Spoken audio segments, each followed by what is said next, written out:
nothing like what he's ever had. Like DV just said, like he's never had a Devontae, AJ, Goddard. If we bring Swift back, Jalen Hurts, like who's gonna be at wide receiver 3? Like who's gonna be tight end 2? Like this roster has the ability to develop into something special. And I don't think Kellen Moore. I mean, I think he's had a roster that's kind of close because he did have like Amari Cooper. Uh, he did have CeeDee Lamb. yeah. I wasn't even gonna say CD. I was gonna say Yeah. Zeke. He did have Yeah, Dalton Zeke. Schultz. Like he had a little run there where he had a decent squad. Yeah, he had But prime Michael Gallup too. Yeah. Prime yeah, Michael Prime Gallup. well, Michael Gallup. prime Michael Prime Gallup number was 3. prime Michael Gallup was only 1 year though. You know what I mean? So Yeah, after the Yeah. ACL, he hasn't been prime anymore. But right. Kellen Moore has the opportunity to expand, to get better. I don't put a cap on anybody just because he worked for another team and other people have a perspective of what he does. I think he has the opportunity to come to the Eagles, man, and rewrite the script if he want to. If you want to get better, if you want to expand himself, he want to contribute to winning. He want to get some type of recognition to move on because obviously you get an offensive coordinator job to be a head coach. So this could be stopping point. This could be a place where he wants to prove a point. He I don't know how he feels. You know what I'm saying? I never had a conversation with him, but he might feel some type of way about the Dallas releasing him. He might feel some type of way of how it went out with the Chargers. He want to show y'all that he has the ability to do better. And if that's the case, I'm all for it, man. Yeah, and I mean, he's shown wherever he's been that he'll move his guys around. And the one interesting thing that I saw, because when I first initially saw it, my initial reaction was, "Oh shit, we're gonna be more the Chargers than we ever have been because he doesn't run the ball." You actually get into the numbers; he's actually top 10 in run attempts, and he actually does run the ball quite a bit. So, I mean, and really, you need a guy with experience and who knows what he's doing and when to call what and how to put his guys in the best position to succeed. And granted, all of the things that went on in Dallas and the playoffs and stuff, and even with the Chargers last year, Kellen Moore has shown that he can run a prolific offense no matter who's there. I mean, to an extent, no matter who's there. But I mean, like when he's got the guys, they're going to perform. And with AJ and Devontae, them alone, and then you think Dallas Goddard, Jalen, and whoever the running back's going to be, hopefully it's Swift. Like, it's going to be scary hours if, he decides to put everybody in the best positions possible. And, he's calling 95% of the shots. Yeah, dude. I mean, does it worry y'all that we didn't announce it yet, though? That it isn't an official announcement that he signed a contract with us? Not really. I wouldn't say that because on the New Heights podcast with the Kelsey brothers, Jason Kelsey already said that this is our guy. This is what so he knows more than us. Yeah, but he hasn't. I'm just saying he hasn't signed. He hasn't signed. We haven't announced it. Like I know it took a couple of days for Fangio, but it's taking way longer to say Kellen Moore is the offensive coordinator. I'm just wondering if it's possible that it could not be us. It could be Kellen Moore saying he found a better opportunity somewhere. There's still a lot of opportunities out there to be an OC. It could be a money thing. They could just be working out contract language. But I mean, from what, like you said, from what Jason Kelsey said, I mean, sounds like he's here. Cole's in the building. Cole, what's up? Good.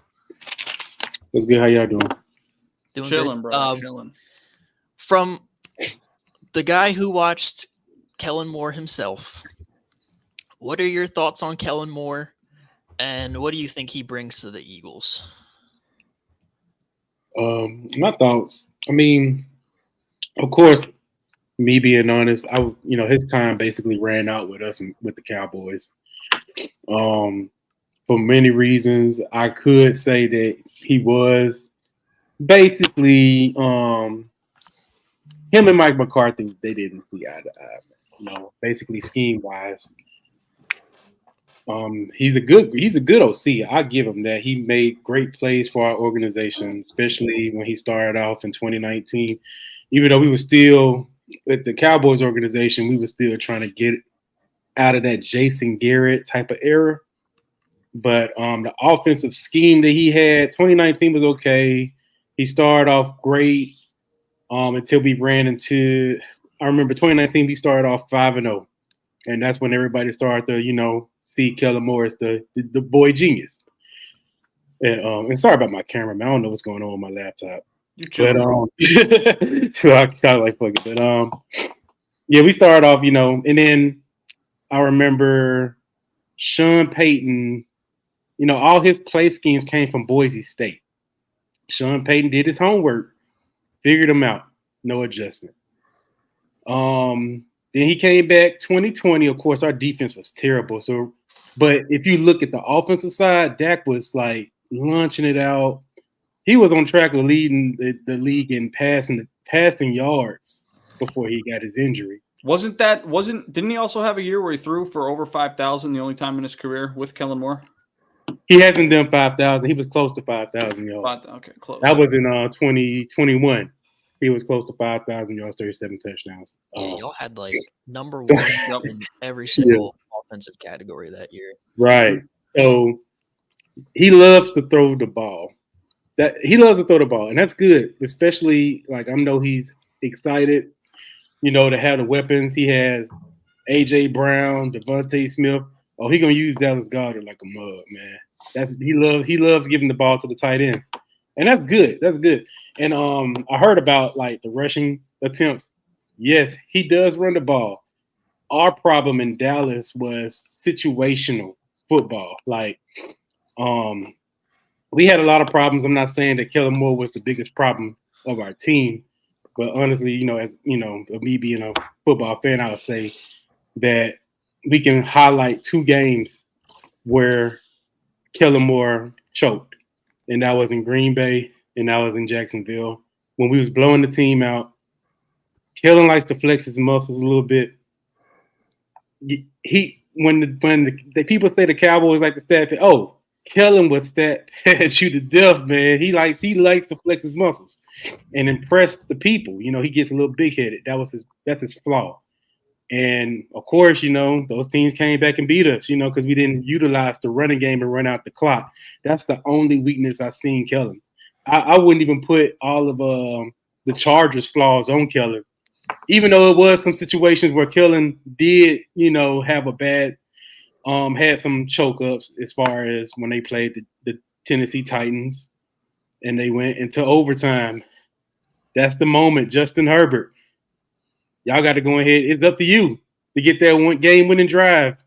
And Kellen Moore, I don't know what kind of packages he had. Like he was running like a whole bunch of option routes. Like his scheme just didn't match it. Like all you need, like he wants to go for the big play all the time. Their situation, they just had to elevate the first down.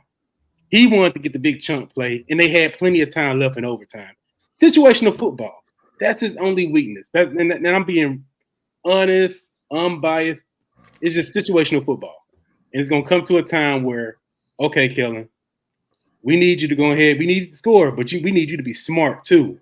Like, I get it. You got all these weapons, but take the first down, man. You know what I'm saying? Extended. That's the only thing we had. He has basically like a Jekyll and Hyde type of effect. One game, he is killing it. And the next game, you like, what are you doing? You doing triple reverses on third down, third and 9, triple reverse. So that's what we were dealing with. But my thing is, it's all about Kellen Moore maturing as a play caller. And I'm not going to say that he's going to do the same thing with you guys. He could, get better as far as stuff. Like he's still young. He still got a lot of learning to do. So hopefully this go around with you guys, he'll have, a better tenure. Yeah. And so Dan Quinn just signed with Washington earlier today. Yeah. You lose your defensive coordinator. Yeah, man. Looking around the league, who do you want? Hold on, they losing more than just the defensive coordinator though. He's losing everything. He's losing a couple pieces on that defensive side, bro. he taking a lot of the staff with him, Kyle. A whole bunch. We Yeah. good at, bro. Yeah. We good at, man. I have people ain't gonna like this, man. I got very low expectations for this team. I do. I'm not even gonna stunt. He taking Quinn taking Joe Witt Jr. and Al Harris. A lot of people think Al Harris is the guy that's responsible for the turnovers, and he motivates his players. He hold them accountable. But it's Joe Witt Jr. that established that pass game, and that's gonna hurt. Like, you know, a lot of people wanted Dan Quinn gone in my fan base, and I told them, I said, hey, I get it. We want this dude to stay, man, because we in a bad situation, man. Very bad situation. I think he's got pull too, where he can bring he can coaching talent, player talent. He gonna pull some players. He gonna probably get J-Ron Curse over there and probably Jordan Lewis. You know, a lot of guys that we had on our team that's free agents. He gonna try to pull them on his side. The Commanders is gonna be a team to look out for, especially defensively. I'm not putting. he can even dip into the Shanahan tree with the connections of Atlanta. Yep. He can do that too if he wants. And they got $70 million in cap space, and the number 2 overall pick. But no head coach. No head coach. Yeah, but they got Dan Quinn. Dan Quinn, their head coach. Yeah.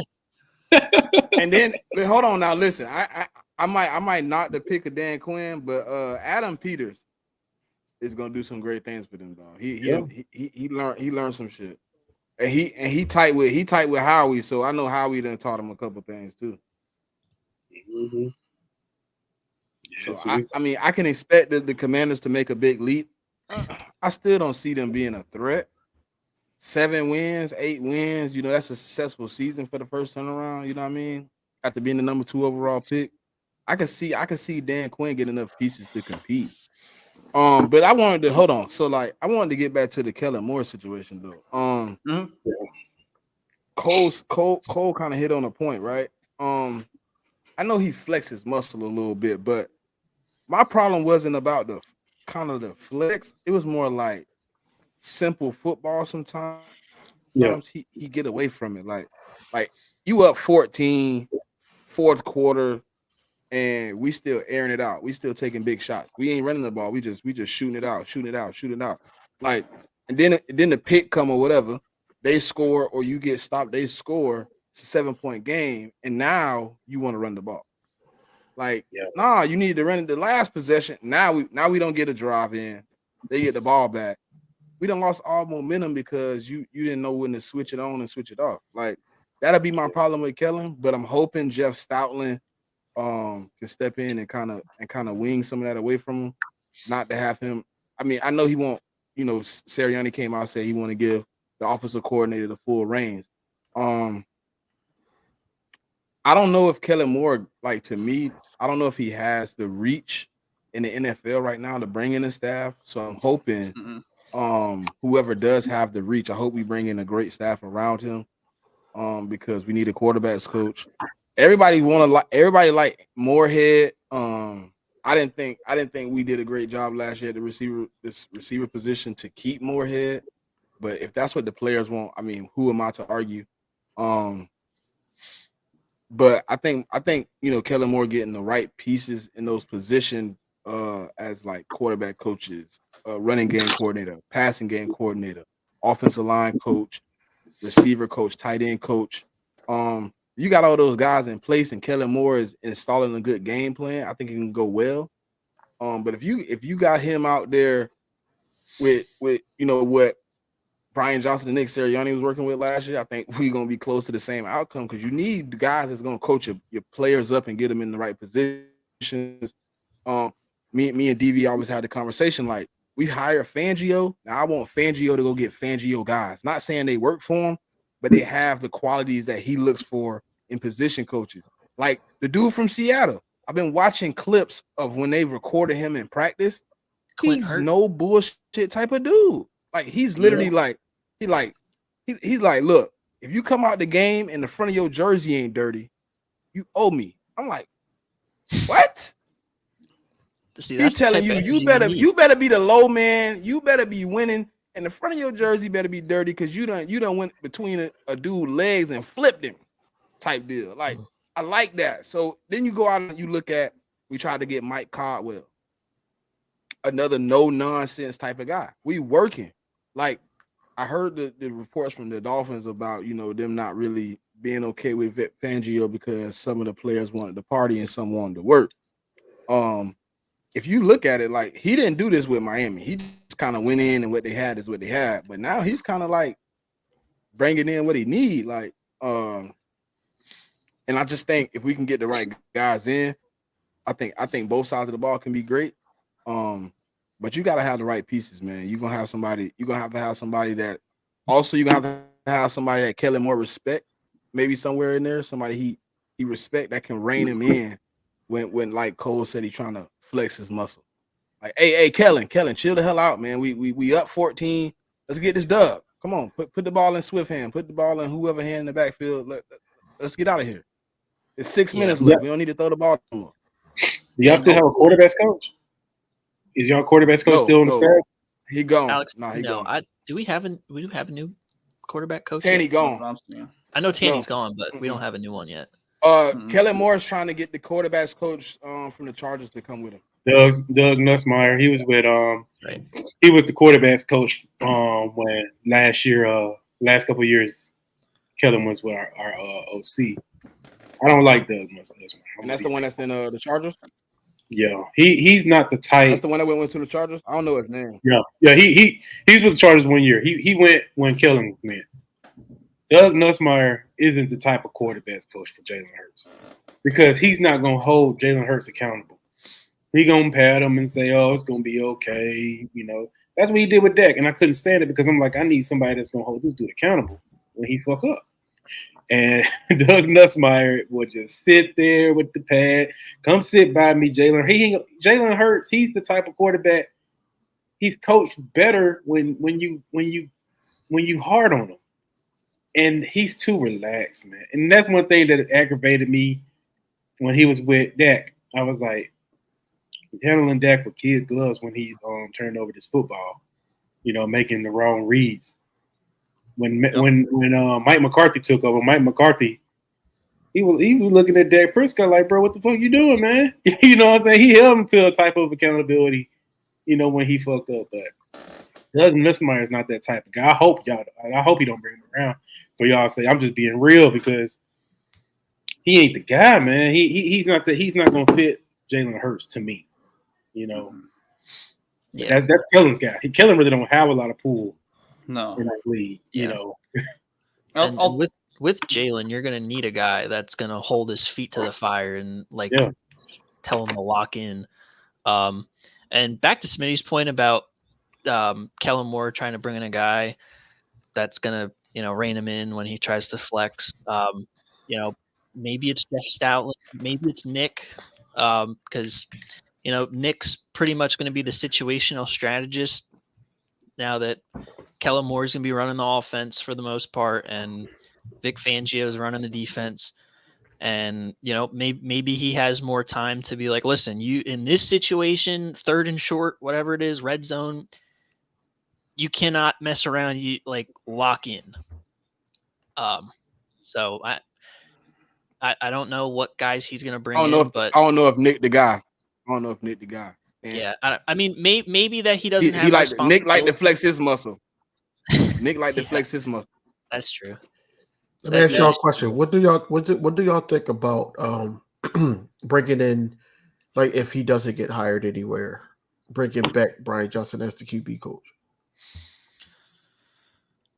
I think that relationship has aged like spoiled milk. You use them as a scapegoat. You fired them when you had the opportunity to keep him on the staff and at least try to fight for him. I don't know if Sirianni fought for him. You know what I mean? It seemed no, he didn't. Easy. He forfeited himself. If you wanted to get, if you knew you was getting rid of Tanny, you could have been like, well, look, let's take Brian Johnson back to the quarterback coach job if he's willing to take it. You know what I mean? Give him an opportunity to stay with the team a little longer and maybe learn. You know what I'm saying? Right. Something like that. But he out there in the wilderness right now, and I don't know. Yeah, I feel like just how everything soured over the last 2.5 months, like whether it was as a QB coach or an offensive consultant, like there's no way Brian Johnson can be back here just because, like you guys said, he Yeah, that's unfortunate. and you Hey, Cole. back. Hey, Hey, Coles, I got a question for y'all. for you. What about I got a question for Coles too. how do y'all feel about? Oh, I was going to ask, how y'all feel about the fact that this year two of the most the decorated coaches in the NFL won't have a head coaching job? Bill Belichick and Mike Vrabel. It don't make the Belichick thing. I get because like he's a rent-a-coach at this point. He's too old to really build the team up from the bottom. But a guy like Vrabel, I heard. Well, you know that was his. You know that was Kyle. You know that was his request, right?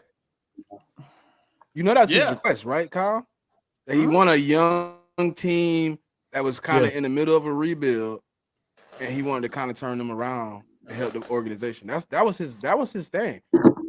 I don't feel like it fits. You know what I mean? Like that may be what he wants, but he isn't good at that. We've seen with the Patriots since Tom Brady left.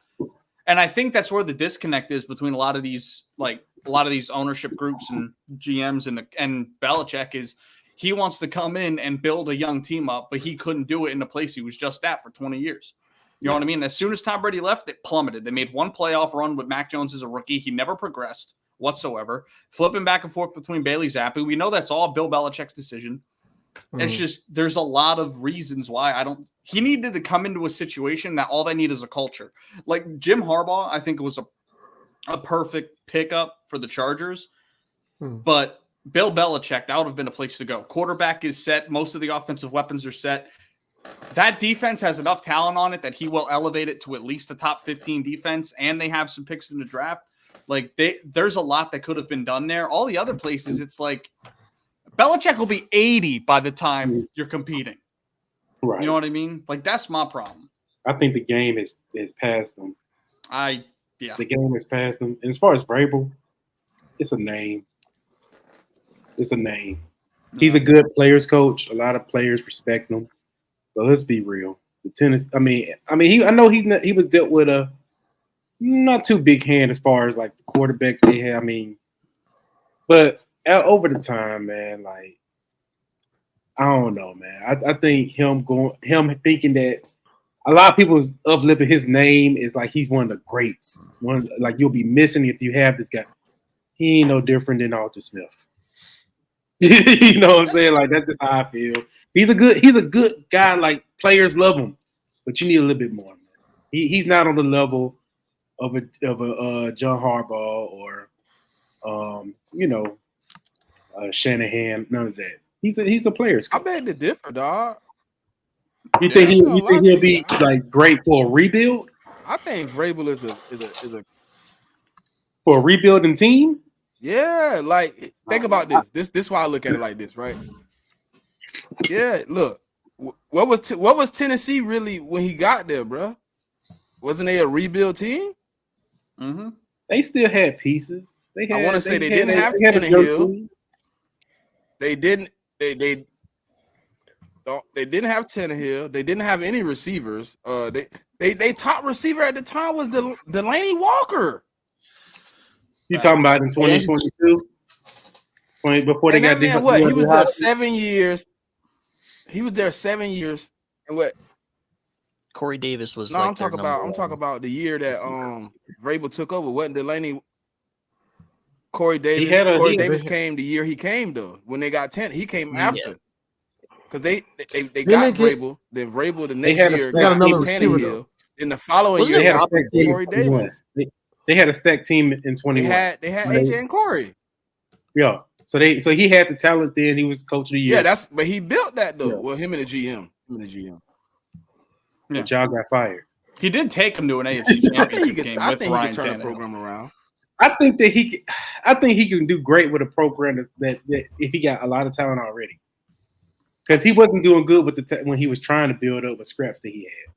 Now I'm not saying he ain't bad. I'm just saying like they trying to name him as like one of the hot commodity coaches. But hold on, Cole, you a Cowboy fan.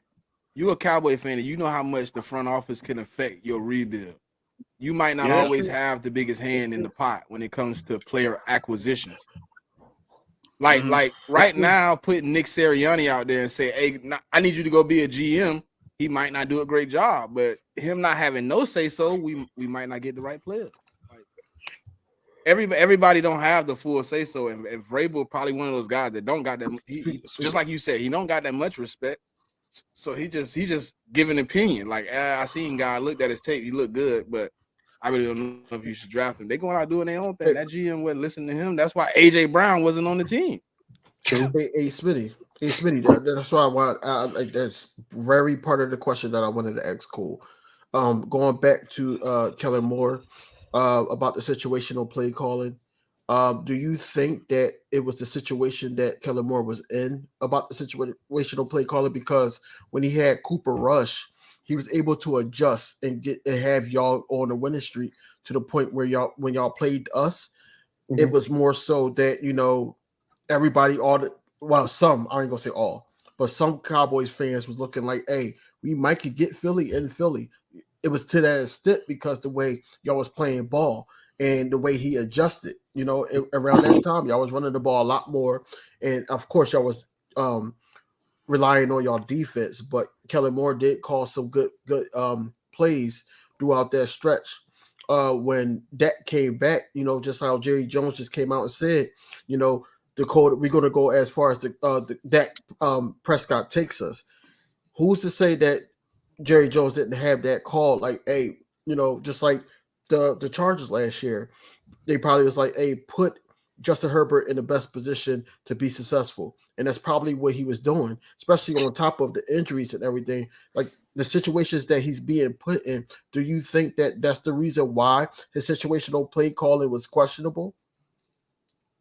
Yeah, that's a good question.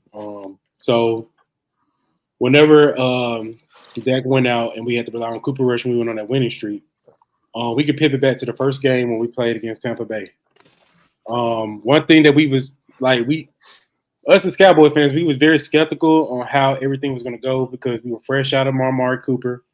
We was running with guys at receiver, basically hoping that they could be something. Like we was relying on Noah Brown at the time that, he came out and became a pretty decent receiver. We had a undrafted guy, Dennis Houston, who had splashes in the offseason, but got lost in the regular season. So we came into that Tampa Bay game with no identity at all. We played terrible. We basically brought out the same type of schemes that we were bringing out when we played the 49ers, like, no adjustments, not changing up your scheme a little bit. You can go back to to Devin White's post-game interview. He basically said we knew exactly what they were doing. We knew exactly what plays they were going to play. We were just standing there. We knew his whole playbook. And they did if you look at the tape. So whenever we pivot, that got hurt and we pivot over to those renegades, Mike McCarthy had to take over at some point. He was like, because he'd been on the hot seat since he got hired. So he like, man, bro, they weren't seeing eye to eye. He was like, let me try to help you out with your play calling. Let me go ahead and insert some of the plays when we had to deal with Cooper Rush. So it took Mike McCarthy to really force most of the running game to be in versus these teams. So we ran the ball way more effectively in those games with Kellen Moore.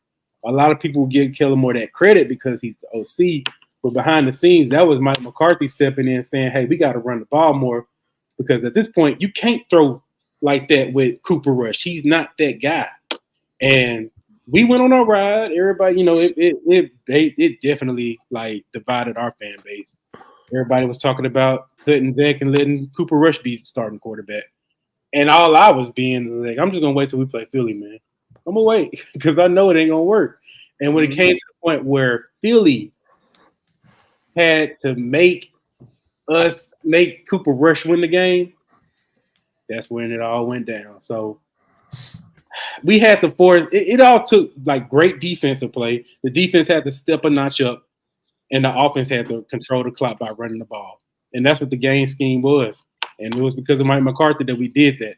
Now, when it also pivots back to Kellen Moore's, when he got that power, he just loved throwing the ball. He was ready for Dak to come back. Oh, that was killing him. He even had a conference where he was like, "It's killing me that I'm not passing the ball as much as I want to." He said that. So that's something, and I'm just saying, I know DB, I know you be playing. I'm being 100% honest. This is what he's saying, and hopefully he matures from that and understand. Hey, it ain't all about lighting up the scoreboard. It's about winning football games, and that's what people tried to go ahead and Mike McCarthy by saying. And even though we choked bad in the playoffs, in these certain games, we weren't just lighting up the scoreboard. We was winning, football games at the same time when it mattered the most. So just take that, that little page out. That's all I'm saying. All right. So listen,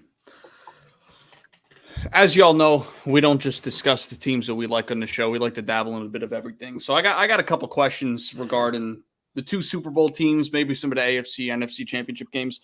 Yeah. It's been a lot of talk this week about where Patrick Mahomes ranks all time. So let's put it out there. Mahomes he's started 6 full seasons. He's made it to the AFC championship game in every single year. He's been to 4 out of 6 Super Bowls, 1, 2. I don't know where you guys sit, but right now I'm leading like he's going to win his 3rd this Sunday after this one.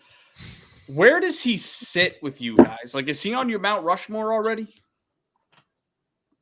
And whoever want to go. If he win his 3rd one, yeah. You got to give it to him. He been to the Super Bowl, what? 4 out of 5? Like, 4 times? 4 times in 6 years. In 6 years. Since Tom Brady really left. Because Tom Brady was the only one that really beat him in the Super Bowl. Mm-hmm. He's circling the wagon on Tom Brady right now, though. Tom Brady ain't having nothing like this. Yeah. Like, at his age. This is a fucking run, dog. Think about this. He get 3 right now. Look, think about this. He get 3. He's 14 years younger than Tom Brady when he got 7. Like he kind of in a position like you kind of gotta. I mean, I would lean towards him being like maybe 1 or 2. Like if he get the 3rd one, like I know like Tom Brady got 7, so it's like all right, he got a little weaponry, but you think he's gonna be rivaling like Patrick Mahomes putting in? Like he came in. You think he'll be rivaling like Joe Montana? Like Montana territory after this win? I think. Yeah. Listen. Yeah.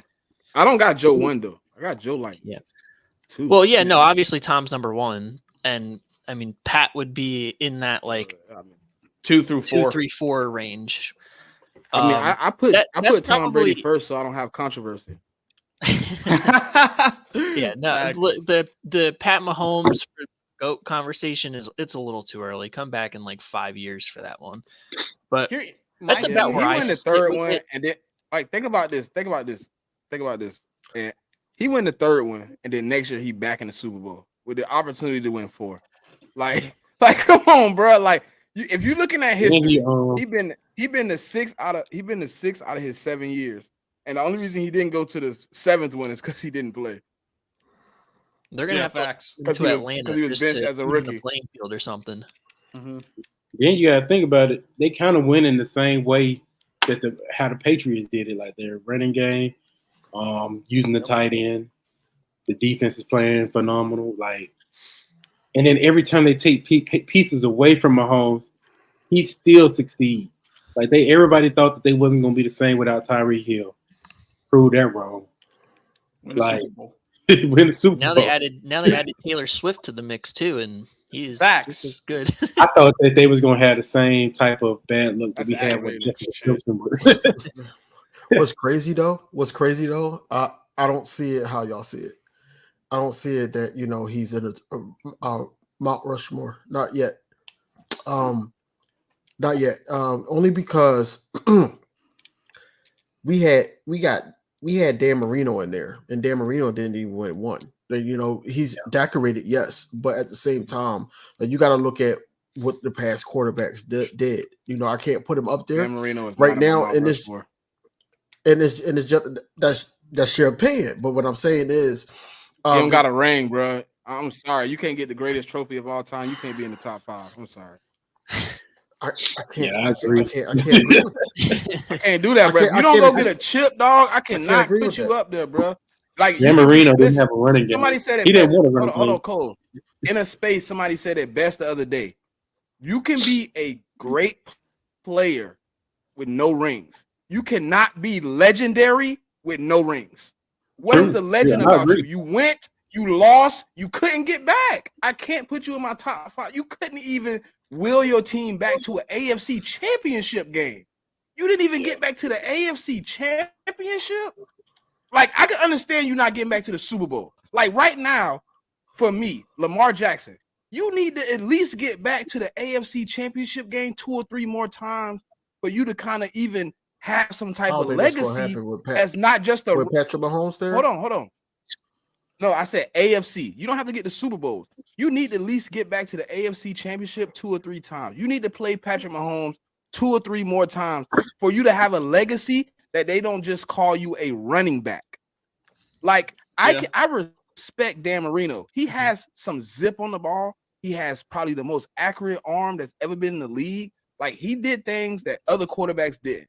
You didn't get the greatest trophy of all time. If Jalen Hurts didn't get back, right, but he put up crazy stats, I wouldn't have him in my top 5. I love Jalen Hurts to death, but I can't put him there. He can go out and put up 40,000 passing yards and put up 10,000 rushing yards. I still couldn't put him up there because you don't have the greatest trophy. You have no trophy. Smitty, I got you. So, Tom Brady or Patrick Mahomes? Tom Brady. Right now, I have to take Tom. He has 7. Okay. He ain't there yet. Peyton Manning or Tom Brady? Or Patrick Mahomes? Patrick Mahomes. Pat. I'm asking Smitty. Really? Pat. Peyton Manning is my favorite quarterback, but he never did what Patrick Mahomes is doing right now. He won their last Super Bowl off his defense. Let's see. That's tough. Aaron Rodgers. Aaron Rodgers or Pat? Patrick Mahomes. Definitely Pat. John Elway or Pat? Patrick Mahomes. Pat. John Elway needed to listen. John Elway needed the piece. Hold on. I'm going to tell you why.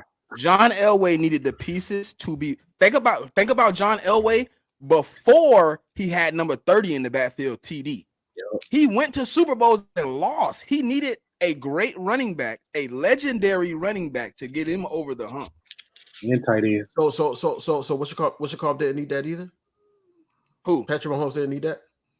Here's my thing. Hold on. What did Patrick Mahomes? Hold on, wait. I'm an Eagle. We just lost to him. What did he beat us with, bro? Juju Smith-Schuster? Kadarius Toney? No. Here, let me say this. He needed one good piece. Let me put this out there. Let me put this, bro. God, bro. Let me put this out there. Patrick Mahomes lost an All-Pro running back, and Kareem Hunt won a Super Bowl. He then lost the first-team All-Pro wide receiver in Tyreek Hill, and then won a Super Bowl. So I can't say that it's because it's his weapons. Sure, Travis Kelce. If he wins a bowl after Travis Kelce's done, I'm sorry. He won. Yeah, if you go win one without Kelce, dog, he won. But listen, hold on. DV said that. Like, so that means we should drop Tom Brady because he needed Gronk. No, I'm not saying or he needed Edelman, or he needed Welker. Like, he needed guys to get him championship. How y'all viewing it? Tom Brady didn't go to Super Bowls and lose and then get one piece and win. Like, John Elway literally went to two Super Bowls before he won and lost bad. Yeah. Then he gets a running game and he has, I think in the first one, he only has like 17 or 18 completions and Terrell Davis goes crazy. The next one, same thing. Fourth quarter comes, they down. They feeding TD. Like, I watched them Super Bowls. Like, TD is if not my favorite running back, he is 2. And he needed him. And then he had Shannon Sharp and Rod Smith. I don't know what to say, bro. He needed everything to be right. Like the statistic they give about Jalen Hurts right now is literally what John Elway really needed. And how old was John Elway when he won his first Super Bowl? 30 He something. was 35. So it took him his whole career, man. The last time he had I'm looking at it totally different from y'all. I don't like. I'm looking at it totally different from y'all. That's Go fine. ahead. Go ahead. No. Patrick, listen. Patrick Mahomes is great. Don't get me wrong. You know he's great. Mount Rushmore means four guys. Four guys. So y'all got him top 4 all time if he wins this third one. I have him I got him top 4 all time without the third one. Wow. I don't know about top 4, but I think for me, he definitely has a case for top 5 after this one. But this is also me projecting the rest of his career. We gotta really the only look reason at I say that, time. like technically speaking, I can't see another quarterback that's done what he's done. Like when I look at the achievements, like even over a career, it's people that's played 15, 16, 17 seasons, no AFC championships, no all pros, no Pro Bowls, no leading the league in touchdowns, no leading the league in yards, no Super Bowls. And this man literally did it in less than 10 years. He has possibly an opportunity to get a third one. He's been to 4. He's been to 6 AFC championships. He broke damn near all the records. Like duos, him and Kelsey broke that. Single season passing yards, I think he like 2 in that. Touchdowns, I think he like 1 in that. If I'm not mistaken, he either 1 or 2 in that. Like, bro, this man is literally right now. If he retired, first ballot Hall of Fame, and he's only played 7 years. Let me, and I think you guys will all agree with me with this. So, when judging Patrick Mahomes, you have to look at the pace, not so much the entirety of the career. He is on pace by every match. If he wins this one, he's on pace to get to 6 in the next 6 years, which is nuts. So, like, my thing is, you look at it's 3 things when you're judging quarterback. That's stupid. That's dumb. He was though elite game manager, but he was a game manager. Facts. but no, like what? For me, it's 3. I wouldn't put him like Brock Purdy though. I ain't gonna do the Brock Purdy situation. But no, like they get real sensitive when you tell the truth about Brock Purdy. We gonna get to that team next. Yeah. Yeah, but let me just finish my point. It's 3 things that I'm looking at with a quarterback. It's production with accolades, statistics, and then the eye test. Do we all agree that Patrick Mahomes is not, if he's not 1, he's 2 greatest arm talents to ever live? Yeah, it's him and Rodgers to me. Him and Rodgers. Arm talent meaning what? He can make every throw. Be on the run. Make every throw. He could on the run. I've seen this man. Down. Hey, Kyle. I've seen him on the run, falling, and offhand, left hand, gun it, like 40 yards. Like what? Yeah. Are you serious? Did you just do that with your left? Okay, I see what you're saying, Kyle. I see what you're saying. It's just shit that he can do that nobody else but Rodgers can do, and there's more that he can do than Rodgers because of the arm angles from baseball. We've seen Russell Wilson make some throws like that. You know what I'm saying? But like, so that's one thing to me. That is what puts him above Dan Marino to begin with, because he's got the accomplishments, and I think he's a better pure arm talent than Marino, despite the numbers for the time. So that's one thing. The accolades, he's obviously going to miss an AFC championship. He's going to miss a few of them. But do we honestly think with how young the defense is, Travis Kelce's going to, if they win it this year, they're going to go for a 3-peat next year. No doubt. Travis Kelce ain't going anywhere. So he's probably going to make the AFC championship next year, if we had to guess, especially with the questions in the AFC.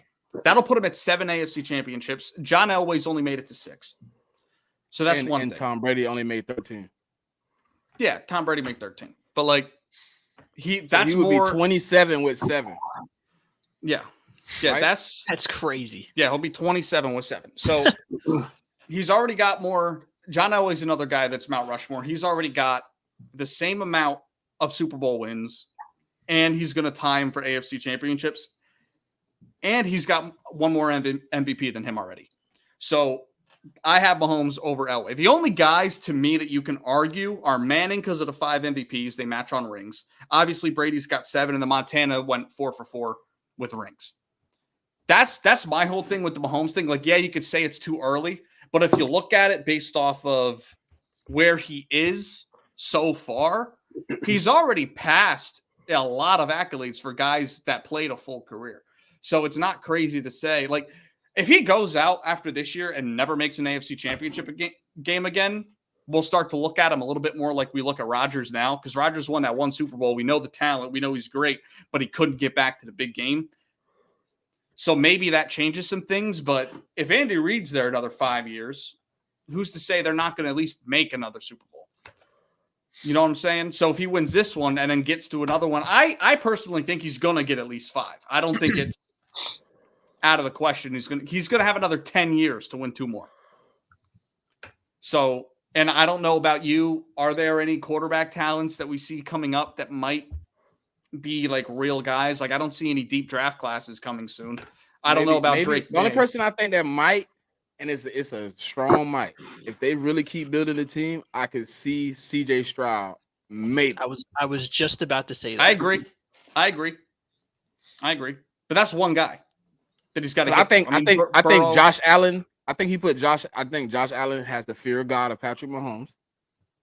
Every time you play him in the playoffs, the man look shook. The only person other than that that's willing to go in there and as Ryan Clark say, slow down his heartbeat and play him, I think is going to be CJ Stroud and Joe Burrow. No. I don't see another quarterback in that AFC. Like I used to thought it was going to be Trevor Lawrence, but to me it looked like he regressed. He's not progressing. And I don't know what's going on over there. It could be play calling, because the guy that's calling plays is the reason the guy that's the head coach got fired from the Eagles. So it could be play calling. I don't know. Like, I want to say Lamar, but I just watched Lamar literally get devoured. Yeah. So that's the only person I can give you is maybe CJ, because CJ Stroud look good. Can't lie to you. Yeah. Pause. And I don't want to discount Lamar because he did make it to the AFC Championship game, but let's not act like it was a run. They won 1 game against a rookie quarterback. You know what I'm saying? So, like, Lamar, I don't believe in the playoffs. But the other thing, too, is, and Mahomes, you know, he's already number 2 in playoff wins for a quarterback. He's number 2. Yeah. 20. What do you got? 20. Playoff 20. games like it was He got 14. He got 14. Tied with Montana. 14. Tied with Montana. 14. That's crazy. And bro's played 6 years. Yeah. You know what I'm saying? So he'll probably get to what? Maybe if he matches Brady at 7, he'll probably have 28 to 35 wins. Brady's got 35.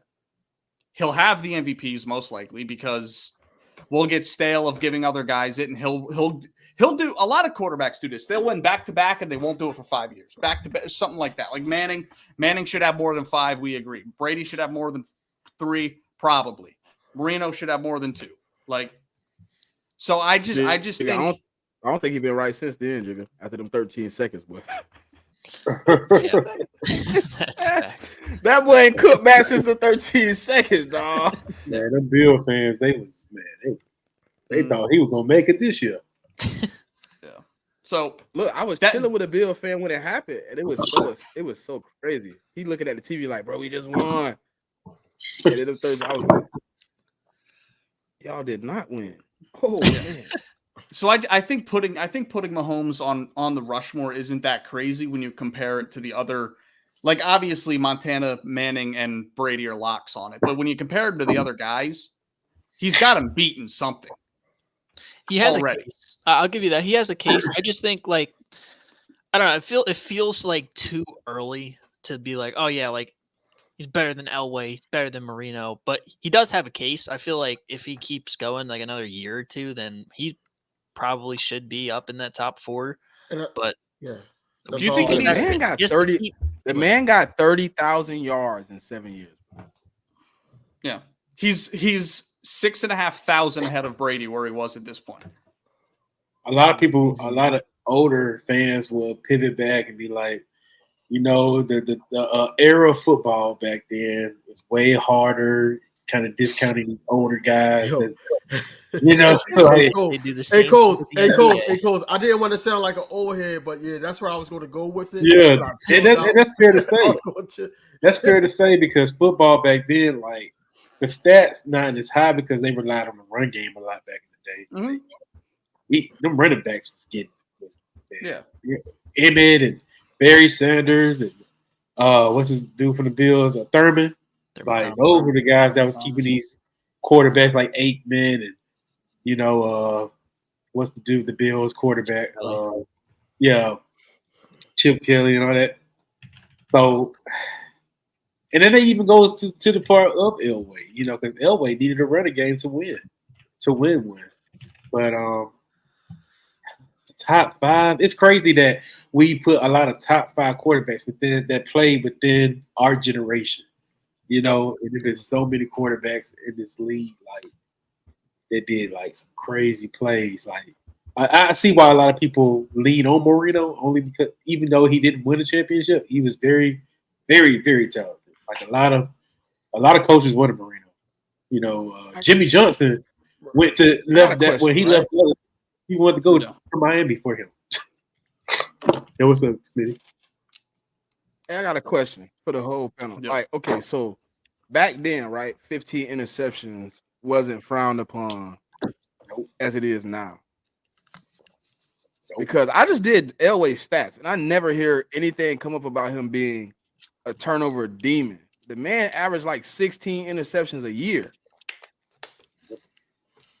I think, and he was only throwing, and he only had one 4,000 season. Look at Brett Favre.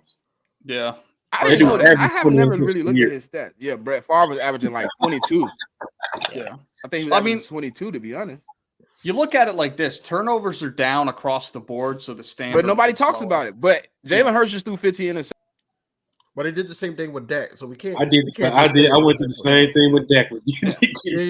And this skills a lot better now. I would say skills higher.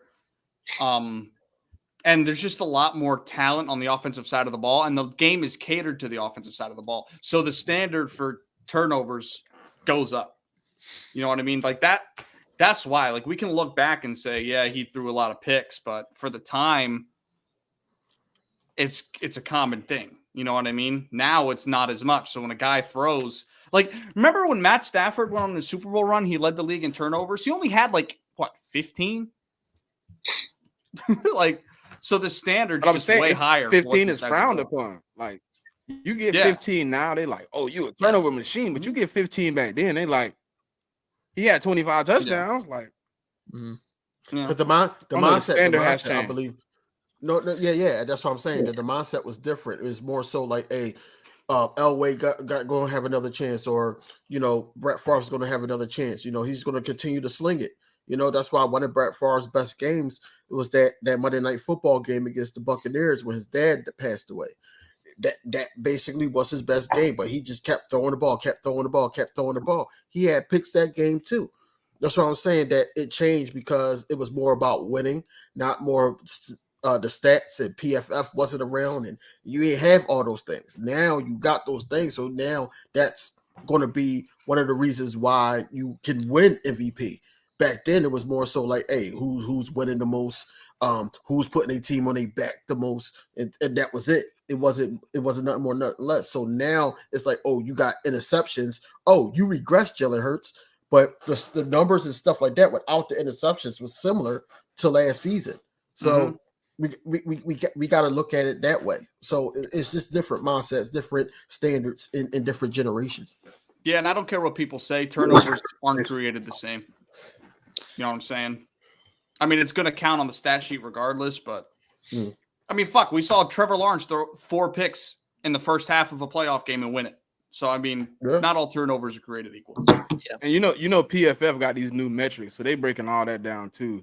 They got like interception something percentage. It's like, I guess, like the quarterback throw and then accident. So then they tell you how much of the percentage of the interception was on the quarterback and the receiver.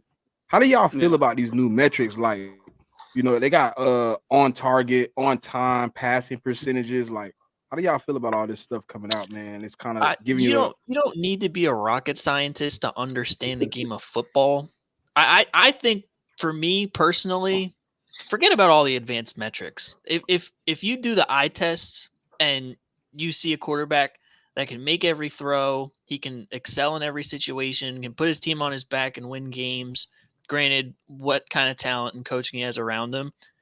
If the analytics don't say he's that great, but all those other things check out, then, I feel like those stats kind of misinterpret the game sometimes. I mean, they're good to have for like the stat junkies like Kyle, but I mean, to an extent, it kind of ruins the game because now it's a numbers game, and football is not. It is a numbers game, but it's not like that in depth as a numbers game. No, it shouldn't be. It shouldn't be swaying the outcome of a game. And for an example of that, I don't know if you guys knew this, but did you know C.J. Mosley was never rated a top 30 linebacker in the league until this season through PFF? That's crazy. C.J. Mosley. Like that shows me right there that there's a disconnect. But yeah, dude, some of the stats I think are important, and I think it's cool to see like different ones, but when it's directly affecting the game, I just have y'all ever seen a graphic that says 4th and like 7? Have you ever seen it say don't go for it on the broadcast? You know what I'm talking about? How it says in the bottom it does. corner, like 4th and 4th. It does. Amazon. Anything like I think anything over 5, it kind of says don't go for it. Yeah. I don't think I've ever seen it, but shit. Yeah, 5 and under, they say go for it. Going off of what Anthony was just saying, just to simplify it, man, I look at it like if it's a quarterback in today's game that you could say, yo, if this person wasn't on the team, it's a pretty high chance they're going to lose. You know, you can look at, Jalen Hurts. You can look at Dak Prescott. You can look at Josh Allen. You can look at Patrick Mahomes. You can look at Lamar Jackson. You can look at these guys, but, you can't look at Kirk Cousins like that. They won with Josh Dobbs. You know what I'm saying? You can't look at Kyler Murray like that. They won with Josh Dobbs. It's one of those things where as though the eye test, honestly, how good the team will be with this quarterback playing. If somebody got hurt, you're like, oh, that team losing. Just like the Jets, for instance. We got into the season. Before the season, we would say the Jets is going to be dangerous because now they have a quarterback. Regardless of how his age and with the injuries he had throughout his years, we still looked at him as a threat because it was still Aaron Rodgers. Soon as he went down, you're like, oh, the Jets is done because Zach Wilson stepped up. Yeah. And then on the flip side of that, Nick Chubb, the best running back, top 2 in the league, goes down and Browns still make the playoffs. Exactly. Yeah. Right. PFL. It's a good search engine as far as like it's a good search engine as far as finding out like rankings on certain teams and players and stuff. They give good information on that. But when it comes to like the social media, they like to like throw out narratives to rank up their views and bullshit like that. Like when they tried to criticize Trayvon Diggs with the interceptions and the amount of yards he gave up. Are we tracking yards now ever since that year? Like, no, man. That was a narrative they took, a positive narrative, they took and ran with it. And that's why ever since PFL, I don't really fuck with PFL. I like that. So listen, I think when it come down to certain positions though, I think PFF is something key, man. Like, how do you really rate linemen?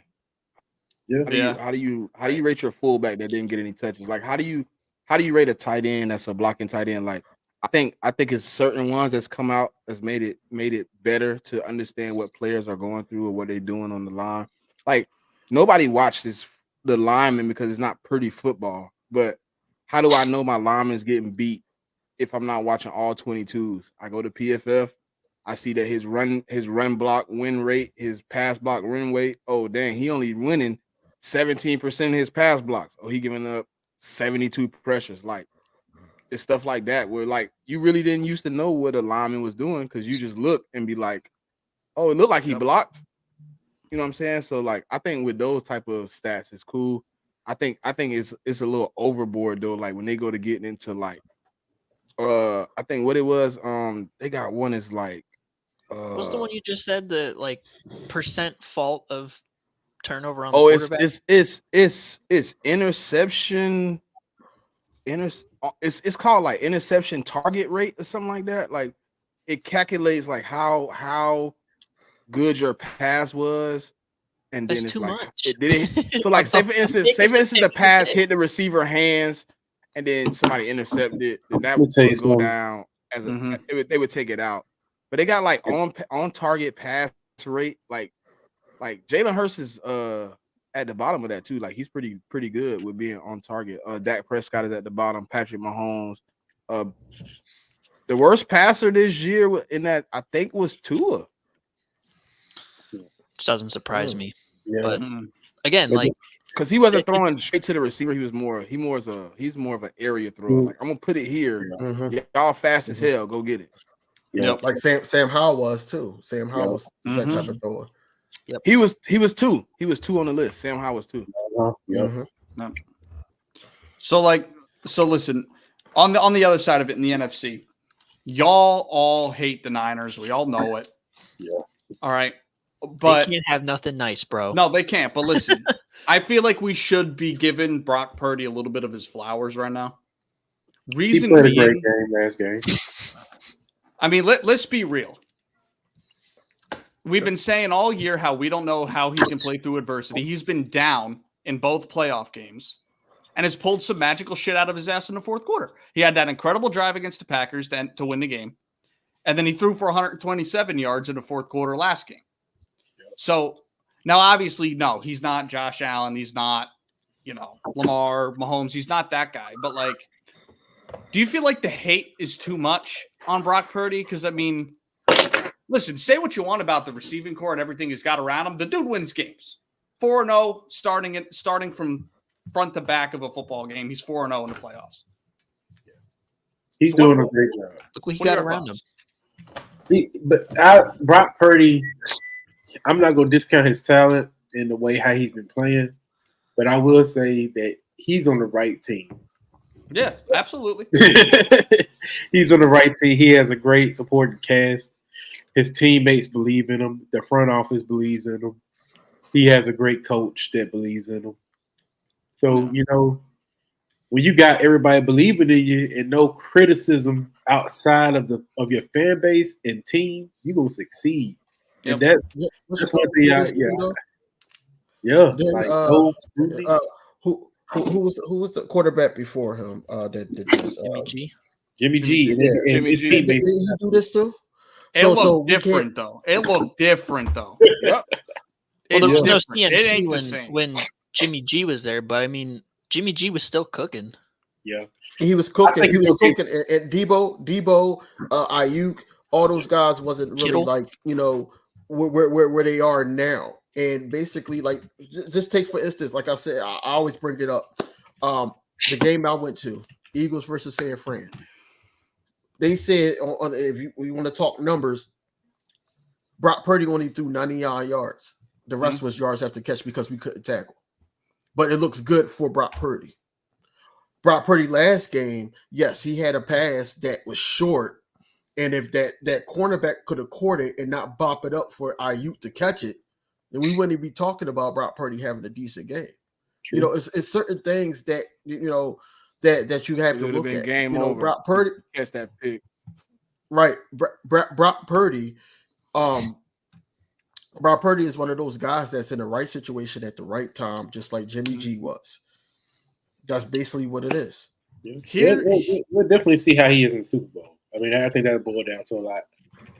Here's my thing. So I'm checking a couple stats here because that's what I like to do. So let's look at the year that Garoppolo took him to the Super Bowl. All right. 13-3, cool. He threw for 3,978 yards in 16 games. Yeah, 2019. 3,978 yards, 27 touchdowns, 13 picks. And what was his yards per attempt? Yards per attempt, 6.5. Okay. Who was the running back? Who was the running back? Not a clue. that year. I year. want to say it was. It was Mostert. 2019. It was Elijah Mitchell. A lot. Mostert and I Mitchell. thought it was Raheem Elijah Mostert. Mitchell. That's right. Okay. Raheem Mostert and Mostert was Mitchell. it? Yep. Yeah, Mostert and Mitchell. They both had. Purdy Like this Christian year. McCaffrey. Purdy this year in the same amount of games played because he missed one. 4,280 yards, 31 touchdowns, 11 interceptions. He had a yards per attempt of 9.6. So what that tells me is, yeah, he's benefiting from everybody around him, but it's not created equal with Jimmy Garoppolo because, Brock Purdy led the league in yards per attempt, air yards per attempt this season. Air yards per attempt. Yeah. That tells me he's throwing the ball down the field. Yeah, he is. A lot of people was like he was afraid to throw it down the hill. He always, they always did the yak yards. But further down, once he kind of got comfortable in his system, and this year he's throwing it down the field much more. That's why I was like, he's better than Jimmy G. He's better than Jimmy G. What does that rank around the league? How many is what's the closest person next to him? What in the air yards? Air yards per attempt. Let's see. Yeah. Lamar at 7.9. Full yard more. Like that's my whole thing. Like I feel like because we saw what Jimmy Garoppolo did, that it's almost taking away from what Brock Purdy's doing. I mean, let's be real. Dude's been in the league only 2 years now. He's been to 2 NFC championship games. He's going to a Super Bowl. He has a chance to win it. We don't think he will, but he's got a chance to win it. Like, I feel like because of what we saw from Jimmy Garoppolo, we're giving this guy shit. A guy that was taken the last pick in a draft, had all the adversity. Like guys that get drafted at that point don't make rosters that often. You know what I'm talking about? And this guy ended up, out of some sheer luck, some hard work, made it into the starting role and hasn't lost his job. Like, they traded the number 2 pick in the draft because they had Brock Purdy on their roster. So clearly Kyle, they see it. Go ahead. I'm gonna be real with you, right?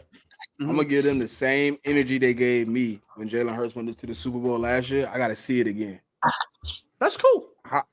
Because when Jalen Hurts went to the playoffs and then came back and went to the Super Bowl, it was like, oh, he didn't do nothing. He didn't contribute. And I mean, it's kind of like that with Brock Purdy. Like, he went to the playoffs last year, he lost. He in the Super Bowl this year. Next year, can he repeat? Can he continue to be consistent? Well, here's the thing is what's key. Like, if I want to give him props for this season, cool. Yeah, he had a good season. He performed, whatever.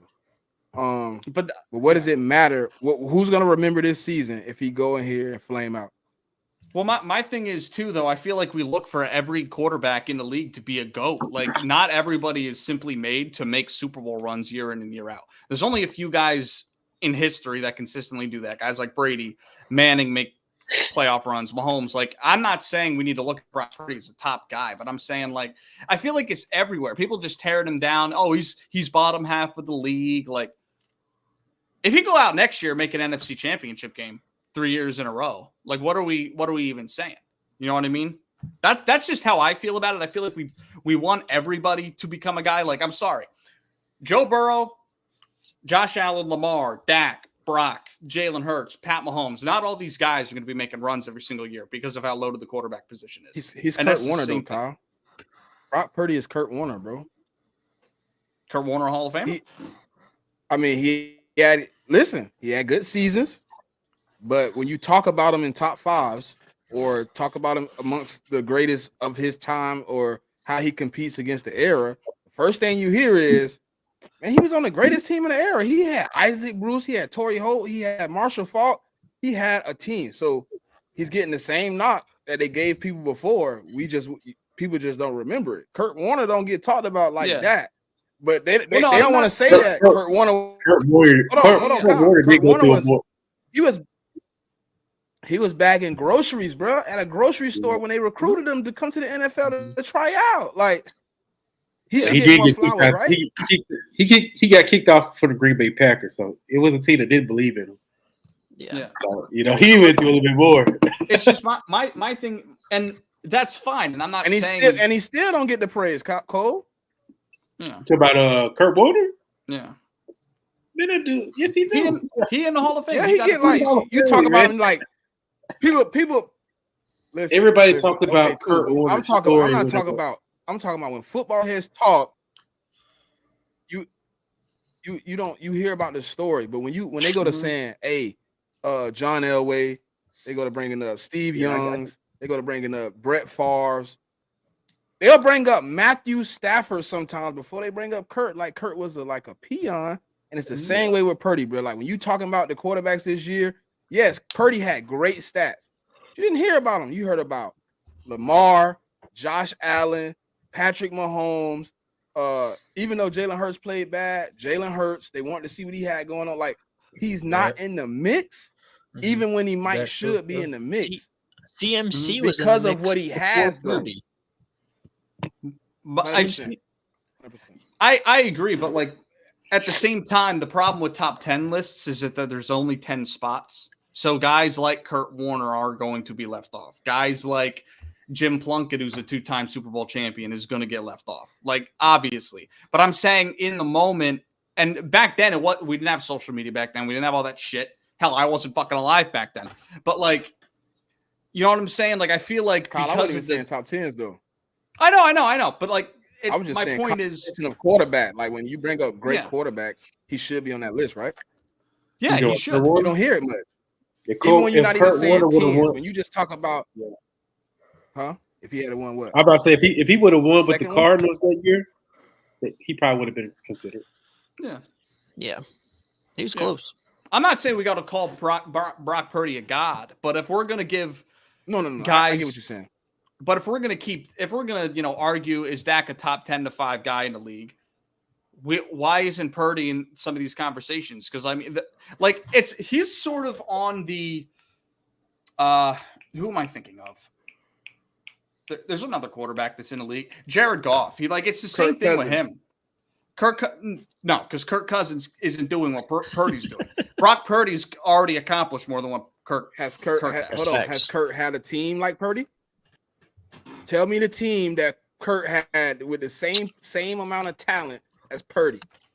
And you tell me you put Kirk on the 49ers right now, he's not putting up the same type of stats. The same type Sam Darnold could put up the better. same amount of stats with that. Well, that's if buts and maybes though. Like we can only go off of what we've seen. Bro, you know I watched Kirk Cousins do it with the Commanders with nothing. And then I watched him turn around and do it again with one wide receiver and nothing else. Before TJ Hockenson got there, he did it with no Stephon Diggs. He did it with Adam Thielen by himself, bro. But what did he do? What did he do exactly? Osborne. What are you referring to that he did? He made the playoffs? He made the playoffs. I mean, Brock Purdy made the Super Bowl. Okay, think about this though. If Brock Purdy make the playoffs, talented team. With that Minnesota team? No, maybe not. Maybe not. No. Not even with he won't make it with the Washington team either. That's all I need to know because I'm on the Cam Newton side of this. Yeah. You know why Brock Purdy don't get talked about too, Kyle? Exactly what you just said, man. Because he's the 10th, maybe 12th best person on his team right now. Mm-hmm. He don't stand out. When you think of the Niners, what's the first thing that comes to mind? Honestly, CMC. Is it Brock Purdy? Christian McCaffrey, George Kittle, Debo Samuel. Then you go defense, but then you go back to Brandon Ayuk, and then you say Brock Purdy. Brock Purdy is you forgot Trent. You forgot Trent. Yeah, big Trent. Yeah, you forgot Trent. Yeah. He's not I'm not to discount what he's done, which is great, but you don't think of him as like a game changer. You think of quarterbacks like Mahomes, Jalen, Josh Allen, Burrow. You think of these guys like they are the best player at least on their side of the ball, if not on the team, and they're the most valuable player to that team. I don't view Brock Purdy as the most valuable to the Niners offense because look at what's around him. That's fair. Okay, and let me ask you this, and I don't know what you guys are going to think. The year that the Rams won the Super Bowl, was Matt Stafford the most important player on that offense, or was it the Triple Crown winning wide receiver? Neither. I would say it was Aaron Donald. Okay. Did you hear the mic? Yeah, Did you hear the mic'd up? Did you hear the mic'd up, Kyle, when he was like, all I need y'all to do is hold y'all weight. I'm finna go take the game over. And he went out there and got what, 2 back-to-back sacks? Mm-hmm. He was like, y'all ain't guard me. You can put 5-on-1. I'm going to get your quarterback, dog. Your boy is in trouble. But if you talk about offensively, it probably was Matthew Stafford, bro. It could have, yeah. Think about it. They changed the game plan. The original game plan for the Super Bowl wasn't even Cooper No, it was Kupp. Odell. It was Odell. OBJ. Matthew Stafford, not for me. The only reason I like don't like to put him in, like when you said that, like, was he the most valuable? Because I know what Matt will do. Even if it was somebody else that succeed, when he finds a guy that's cooking, he don't care about nobody else on the field. Like when Calvin Johnson had games where he go off, you can go look at the stat sheet. Golden Tate got like 1 target, 1 reception, 17 yards. But Calvin Johnson got like 18 targets. Like that man is tunnel vision. So like Matthew Stafford got to be it because he changed the game plan and was like, hey, look, Coop, we're going to get this dub. Yeah. I know OBJ was the guy before he went down, but me and you going to get it. And he lost what? Didn't they lose Robert Woods too? Yeah, it's just he was there. Yeah, it's not. That's who went to Tennessee. Brock Purdy ain't doing that. I said that's who went to Tennessee. That's the name I was thinking about when we was talking about Tennessee. But it went to Houston. I thought it was Tennessee. Well, he's there now, but he was at Tennessee before. Okay, Robert Woods. It's just before 2018. But I'm not trying to elevate him above where he needs to be, but I feel like if he starts on the career arc of what a guy like Jim Kelly did. I mean, Jim Kelly ain't win a damn thing, but he went to 4 straight Super Bowls. You know what I mean? Led teams deep into the playoffs. Like if Brock Purdy starts doing stuff like that, we need to give him some love. Because I feel like if we win this Super Bowl, I wanted to bring him up. I wanted to do Jim Kelly. I want to do it to DV so bad. Like, hey, you want to put Jim Kelly up there? He went to 4. He went to 5, didn't he? Quick question. Quick question, Kyle. Now, if Brock Purdy, how he's playing right now, would you have him on the Jets? You think if he's on the Jets, do they make the playoffs? Yeah. Yes. No. I don't think they make the playoffs. No shot. Yeah. So I mean, he'd be better than Zach Wilson, but he wouldn't make the playoffs. You don't think so? They have would our defense, Breece Hall, Garrett Wilson, Tyler Conklin have a career year? I mean, the offensive line's putrid, but like, I think we're in the running for the playoffs. I think y'all at best would go 9-8. 9-8, 10-7. That's what I would say. And you also have to think the AFC's loaded. 9-8 in most conferences gets you into the playoffs. 10-7 gets you into the playoffs. You think so? You don't think Rodgers gonna come back? No, he's gonna come back. Oh yeah. It's just like, I don't know. I feel like if they win this Super Bowl, it's gonna be like when Kurt Warner won in 2000. Yeah, and he got the love at the time for winning the Super Bowl. That's my thing. I feel like if he wins this Super Bowl, he's not getting any love whatsoever because everybody wants to hold it off of him because of the situation that he's in. That's all I'm saying. I just don't think we're doing Brock Purdy justice for what he's doing despite the talent around him. Like that's, you know what I'm saying? That's how I feel. Yeah, I mean, that's it. It's fair, but that's understandable. For me personally, listen, he ain't getting nothing from me. He's not getting nothing. I'll say this: if they lose this game, bro, the 49er fans, bro, they just need to be quiet. I understand y'all made it to the Super Bowl, but y'all keep on choking it up, man. Y'all want to get 6. Talk ain't for nothing, man. So their standards are just as high as ours. Here's the thing, more too. Than y'all, so. And let's look. All right, and last thing I'll say before we move on. The Cowboys have a loaded roster, correct? Not to the point of San Francisco, but it's a top 5 roster. Yes. Yeah. Yeah. My bad. Last year, the Eagles had a top 5 roster, correct? Mm-hmm. Yeah. Brock Purdy's already done more than what Dak has done in 2 years, and he's done more than what Jalen Hurts has done in 2 years. That's all I'm saying. It's just we're not giving him any love for the run that he's making. That's all I'm saying. Yeah, I respect it, but I'll say this: with the Cowboys side, what did he do? What did he do? Hold on. Wait. Two NFC Championship What did he games do and made it better to the than Super Jalen Bowl. Hurts? 2 NFC Championship games and made it to the Super Bowl. I'm not letting you do that, bro. I'm not saying that he's better. This is not me saying that he's better. I'm just saying we Yeah, can. you tripping. I ain't I What just is saying the think that- somebody NFC better- championship better loss do? It's the destination. same as losing in the playoffs.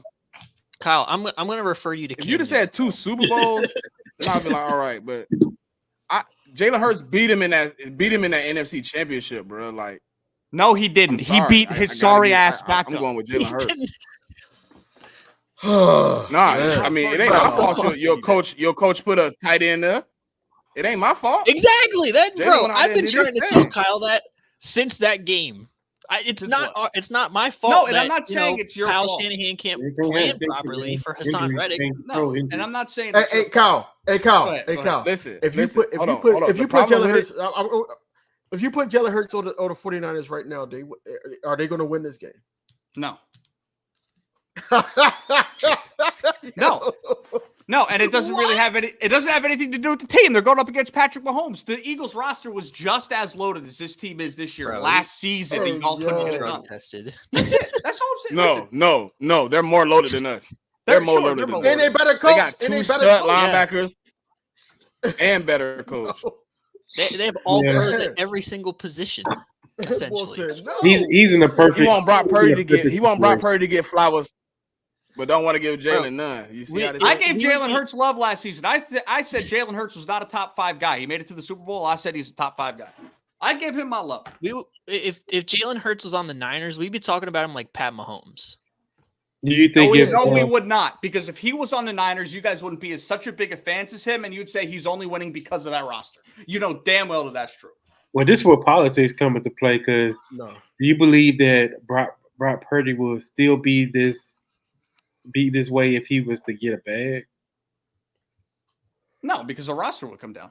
That's what I'm saying. So he's reliant, in this situation that he has all that talent around him. They about to really find out how good they're gonna be right now. That's why they so all in right now, because they got a lot of guys that they ain't gonna be What able to they re-sign. do next year? You know what I'm saying? Yeah. So Don't they got to pay Brock Purdy next year? They got to pay Purdy No, next year, right? I still think they he got another got year. one more year. Yeah, they got one more year. Yeah. Yeah, He gets they can't touch the no. contract. He gets 4 years, but his what's it called? Not gonna let him play on that 4th year. They gonna have to extend that, man. Yeah, they'll be smart too, but I forgot Just like because Jalen. he's not Just a like first round Jalen. pick. Jalen. Nah, Well, Jalen was drafted in last round, so 2020. he only get 4 years on that contract. Next year, Yeah. that's what I'm saying. only He thing got with paid that, this though- year with a 4th year of his deal left. The only thing with that though is that it won't kick in until like year 4 The or following year. year 5 because Mhm. he'll That's still the be same on the books yeah. for that initial rookie deal, and then the new deal will kick in the year after. So they'll still have like a 2-year window where they can get away with him being like bottom barrel salary, but after that, yeah, it's gonna be Hey, the money and fame change people. Oh, I got a yeah. question for Kyle. The Kyle, I got a question for you. the Brock listen, no, When listen, he- like when the he- Brock. Way. Go ahead. Hold on, real quick. Go ahead. Right now, if Brock Purdy was up for his contract, right? Do you think their first offer is top money? No. Mm-mm. No. I'm not saying he's a top guy. I'm just saying I feel like people think he's getting carried when he's doing more than what they're asking him to do. That's all I'm saying. That's all. He did extra in the playoffs. He extended plays on his own. If Jimmy it's- G is in those games Yeah, these he last will. 2 weeks, they lose. He'll throw interceptions. He'll It throw would- interceptions. no, it would've been a Jimmy G- different- It would have been a different game plan, Kyle. Dialogue. See, when we George? played them in 21, when Jimmy G came to Dallas, Jimmy G tried to give us that game, bro. It was so many situations when he threw interceptions or almost threw pick sixes. We didn't capitalize on that. When we played the 49ers, man, like Brock Purdy, it's hard to get turnovers. Like even the turnovers, most of the turnovers, like I seen plays where he got a lot of luck on his side too. Because there was so many picks that should have been picked that wasn't. Mhm. And I'm like, I'm like, this dude got that Brady look, man. That Brady look is on him, man. Like, if he wins, he got that Brady look, man. They only give that look to Patrick Mahomes, Tom Brady, and then eventually Brock Purdy. You're untouchable. It's like the football guys want him to win.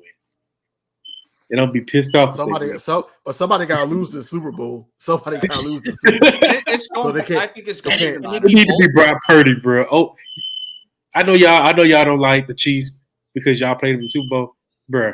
Oh no! I want Brock. I want. See me. I'm on record saying that I want Patrick Mahomes to win because I want us Eagles to be the one that slay the dragon. That's what I'm on record saying. Yeah.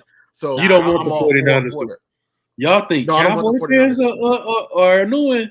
Them 49er fans gonna act a fool if they win the Super Bowl. That's why I don't want. Listen, if both teams can lose, great. But 49er fan, especially the Niners, because they are. You do not want the 49ers to win a Super Bowl. Super Bowl going to end in a tie. Oh my god, that would be crazy. That would be crazy. That would be the worst thing that ever happened if the 49ers win a Super Bowl. Can it? It would be the worst thing ever. I don't know. They've been trying to get 6 for 29 years.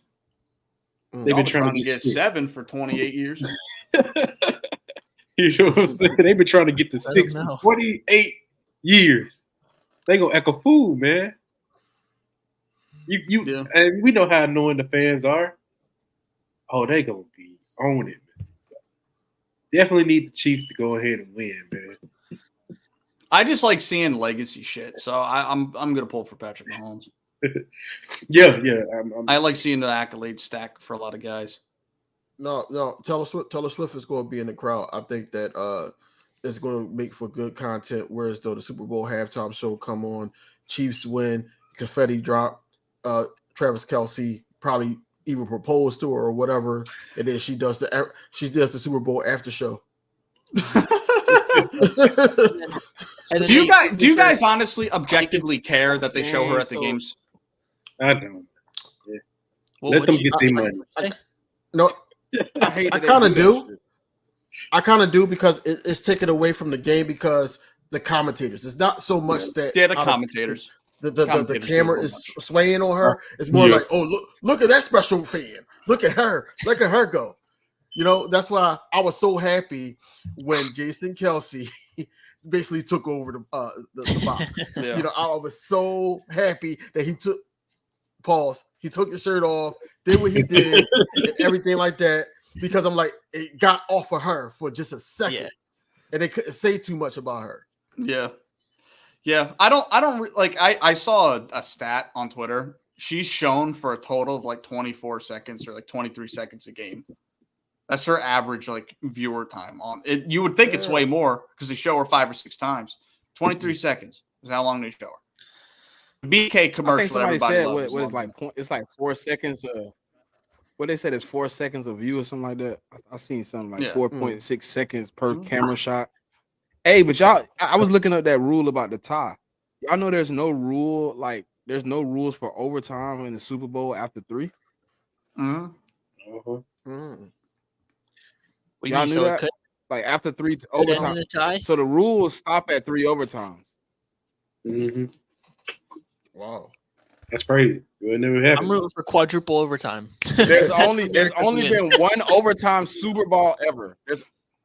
There's only been one overtime in the Super Bowl ever. Yeah. Who's that? We need to triple that. The Falcons and the Patriots. Atlanta. That was the only. I don't think we see overtime because if it's a close game, the Chiefs are going to win because that's what they do. They won't allow that. That's true. But like I can stomach the Chiefs winning. I can stomach it. Niners though? Yeah. No shot. They can't have nothing. Yeah. Oh man. But the Niners do come out with the victory. Let's just say, hypothetically speaking. I don't want to put that. Now they got a target on their back. Yep. Oh yes. And then we got to see how Kyle's boy Brock Purdy do with the target on his back this time. Yep. You know, yes, they beat both of, like, you know, just to be honest, you know, they blew us out. They blew the Cowboys out this year. We can't really say much, but when it's 0-0 and you going into that season, especially if you see them again in the playoffs, they got a target on their back. They don't want to. Nobody want to see them go back, especially in the NFC. So I don't even think we made. Go ahead. I don't even think we make the playoffs. So, like, I guess I have another question too. It makes me think about it. And this is nothing to do with like the Brock Purdy thing that we just talked about. But like, do you guys think it takes away from the Niners if they lose this game, or do you look at it like they lost to a top 3 quarterback of all time? Like, how do you look at that? I don't think it take away from them. I think it's more so. It depends on how the game play out. Yeah, how they lose. Now, if you got if you got a game where it's one sided, then it's like, yeah, this look bad, you know. But if it's a close game and you just lost to a better quarterback, a better well coached team, a well prepared team, then yeah, it doesn't take away from the 49ers at all. You know, I can't be on record saying the Eagles had a good showing in the Super Bowl in a loss and think that it's going to take away from the 49ers, even though I don't like them at all. But let's be honest, I think that, you know, it's still going to be a close game. It's going to be a defensive start until, you know, the ice break. You know, it's going to be one of those type of games. But yeah, Patrick Mahomes, I think that Patrick Mahomes is going to have something up his sleeve against that defense. And then also Travis Kelce is going to make it difficult for their linebackers. Mm-hmm. If they lose in the Super Bowl, it's going to break them. I don't think so. Man, they haven't won one, bro. They've been going to NFC Championship games, to Super Bowls all this time, and they haven't won. They've been stuck at 5 just like us. That fan base want a Super Bowl win. They not satisfied with just making it. They want to win the game. I think a lot of it comes down to who you have on your coaching staff, depending on what you're going to do the next season. I mean, you look at, Kyle Shanahan's already been through some horrific fucking shit. I mean, he was on that team that blew that lead to the Patriots, and he's still able to stomach a loss. Like, I think they'd be fine. Like, I think it'd be different than what the Eagles did, just because Nick Sirianni just isn't. You know what I'm saying? Like, I feel like a lot of it has to do with coaching and who you have, based off of what you're going to do after a Super Bowl loss, if that makes sense. Elaborate on that. No, like I think either way, your team's going to go into the season wanting to win. But I feel like the morale of the team after a Super Bowl loss has a lot to do with what you have at coach. You know what I mean? Like, I mean, we saw the Patriots lose 4 Super Bowls, and they still managed to bounce back. I mean, maybe not that next year, but like, it's another day in the office. Like, I feel like a lot of it has to do with who you have on your coaching staff, because the players are gonna do what they do regardless. You know what I'm saying? Yep. Yeah. So I don't see, with Kyle Shanahan leading that group, I don't see them having a hangover if they lose, or if they win. To be honest, I don't know. I mean, we all know the track record of Super Bowl loss hangovers. I mean, we kind of learned that the hard way. Yeah. So I mean, I'm gonna side with history on that one. I don't care if you have God himself running the offense and the defense. There's gonna be a fall off from just getting that close and then having to go all the way back to the bottom of the mountain and restart the journey. But yeah, I mean, it's tough. So let me ask y'all. Well, no, it's probably too soon. I'll wait till next week if we, collab again or anything to ask for score predictions. Oh, I already have mine. 2017 Chiefs. I think it's low scoring. I think it's going to be something like 14-14 and a half. KC's going to do what they do all season, shut out the Niners, keep them to 3 in the second half, and the Chiefs are going to do just enough. Well, the Niners keep them. Ew, is that what I sound like? Gross. That is I can't listen to myself. Yeah, no, I don't have an exact score prediction for you just yet, but I do think the Chiefs win. Yeah, it's gonna be a low score. I think they're going to take care of business. And they're pissed. Being underdogs again, they're pissed. Well, think about the stat. Pat Mahomes at the spread. He's like 11-1-1. They feed off they feed off of being underdogs too. They like this shit.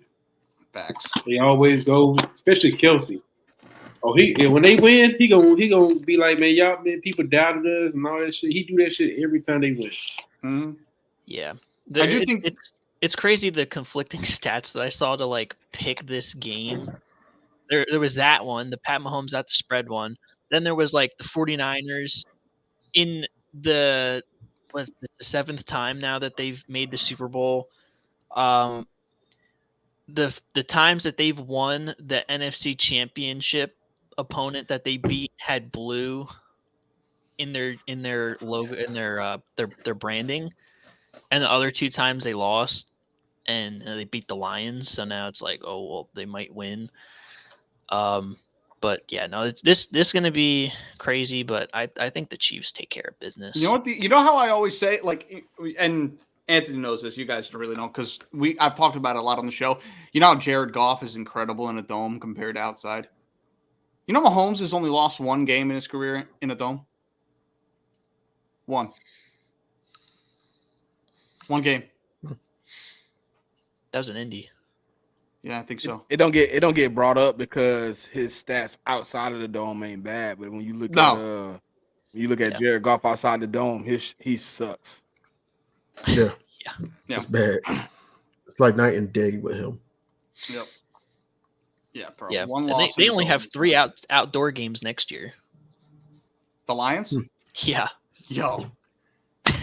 Number 1 seed from They didn't have that many this time. They didn't have that many this year. The Lions better be ready because they got a target on their back now. People ain't gonna be taking them lightly. Yeah. I think they got the right coach to be ready for it. He just need to get out his crazy ways. Do y'all think those were bad play calls? Other than obviously the run on 3rd down in the last minute was a bad play call, but I don't blame him for the 4th downs. And then I still feel like in that situation though, you got to take the points. Yeah.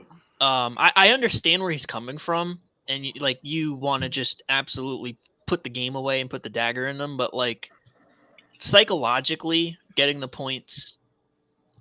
Think about how that swings the momentum of the game. Yeah. Like you, sure, you ate up a lot of time off the clock and you only got 3, but it's better than getting nothing. They left 6 points on the board, and they could have stopped a lot more bleeding if they just, used their head and took the field goal. But that's how they got to this point. MCDC does not kick field goals. That's what I was going to say. Like that, like I can stomach it as if I were a player, I could stomach my coach making the same decision in a big moment than he did all season rather than changing who he is. Like that was the biggest problem we had with Brandon Staley. Remember, Brandon Staley won 11, 12 games. And then he changed his philosophy right going into the playoffs. So I don't really blame MCDC for going for it on those 4th downs because he was consistent to what they've done all year. And they practiced that shit. And I saw this on Twitter too. Like, it's not like he made that decision in that moment. That was a decision that they made early in the week when they were coming up with the play. When they were coming up with the game plan. You know what I'm saying? That's the reason why they lost to us, though. I mean, I was at the game, bro. And I saw that he should have kicked the field goal after they didn't get it. Yeah, I agree with that. After not getting it, I feel like that was an ego call. Because I saw how my team was moving. If we would have went to overtime, we would have lost that game. Mm-hmm. That was just the feeling on it. So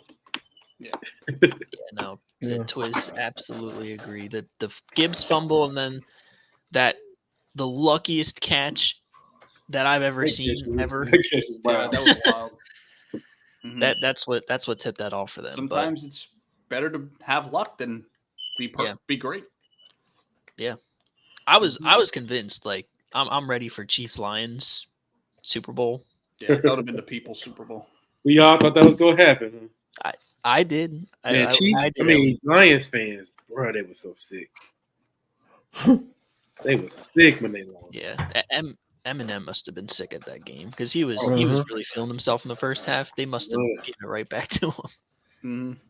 Gosh, bro. I mean, your team hasn't made it past haven't won a playoff game since '91. Yep. You haven't made it that far.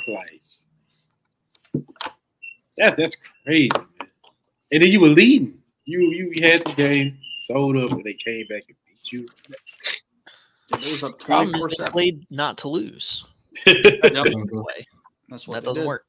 Yeah, that's just wild, man. But at least they got their OC back because I thought their OC was gonna go to Washington. Man, them Commander fans, they thought he was gonna be in there.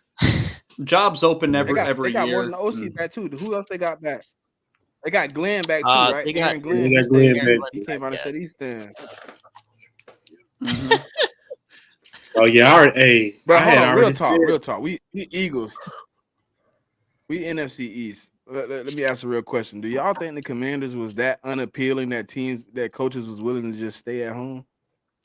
Man, they fan base was sick, bro. They were like, man, nobody want to come to us.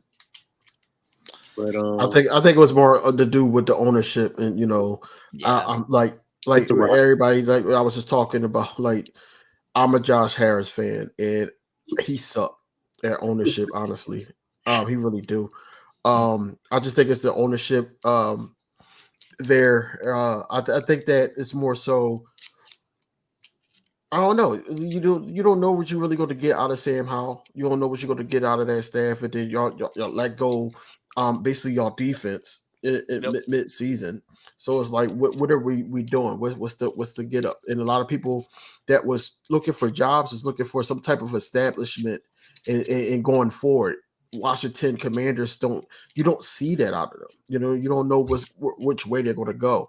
So at the end of the day, it was only right for somebody like a vet like Dan Quinn to go there.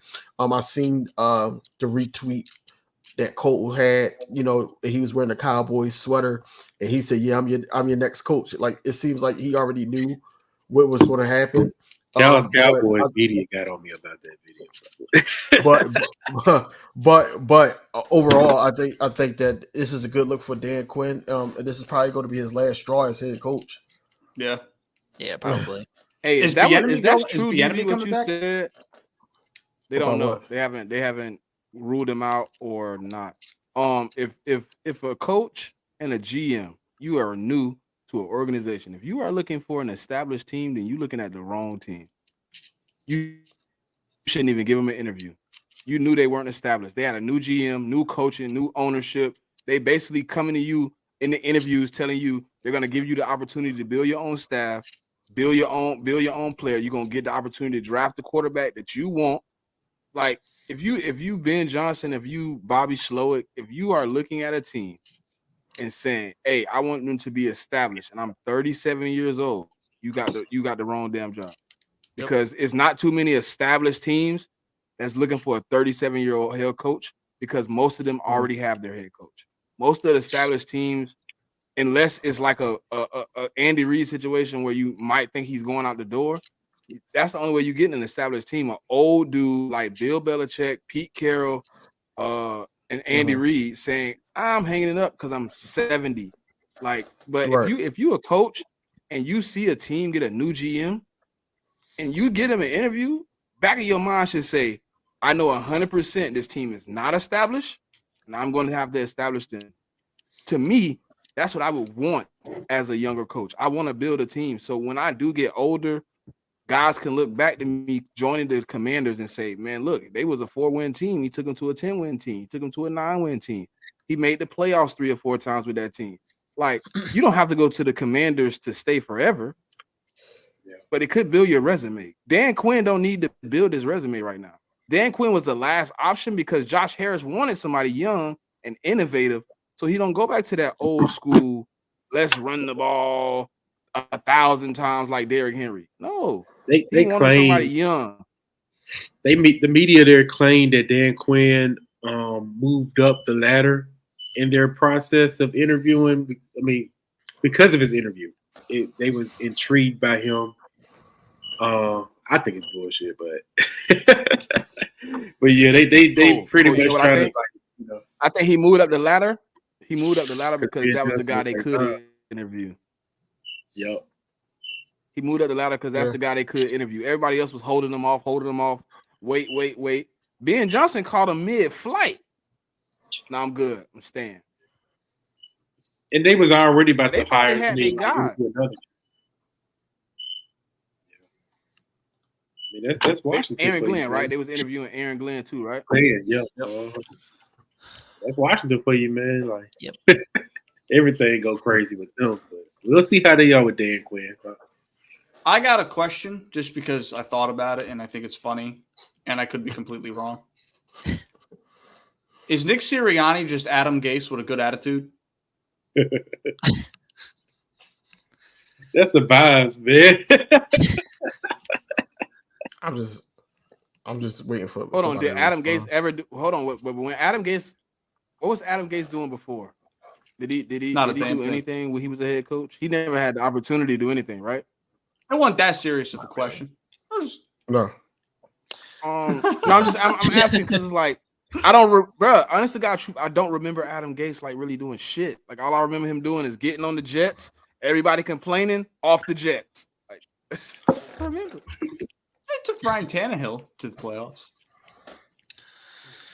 He did do that. But no. Shout out Adam Gase. I'd say no. How fast the organization have turned on Sirianni after 1 year. That's crazy. That's crazy. Because I guess they getting on him because they like, what does he do?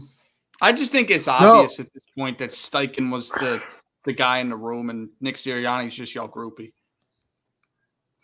I want to say a groupie. He was, but like they said, he was the motivator. He was the guy that to get people. You know, you need that type of coach in the room, and then also offensive play calling. Not the whole thing because Shane Steichen had the keys. Like certain things, like when he was like, "I know what the F I'm doing." He called that play. He made that decision. Certain decisions that he made, like when we went for it on 4th down and we didn't get it against, I think it was the Buccaneers in the playoffs. He called that. He made that gutsy call. I think that he was calling certain plays like the tush push, of course. That's all him when to go for it, when not to go for it. But I'm just happy right now that we're given the opportunity. This is what I wanted for Brian Johnson, to have the keys, and if he mess up, and we know he's messing up and he has the keys, now we can actually say, okay, he messed up. But we can't say that if Nick Sirianni actually took over the play calling and then, basically the scapegoat was Brian Johnson.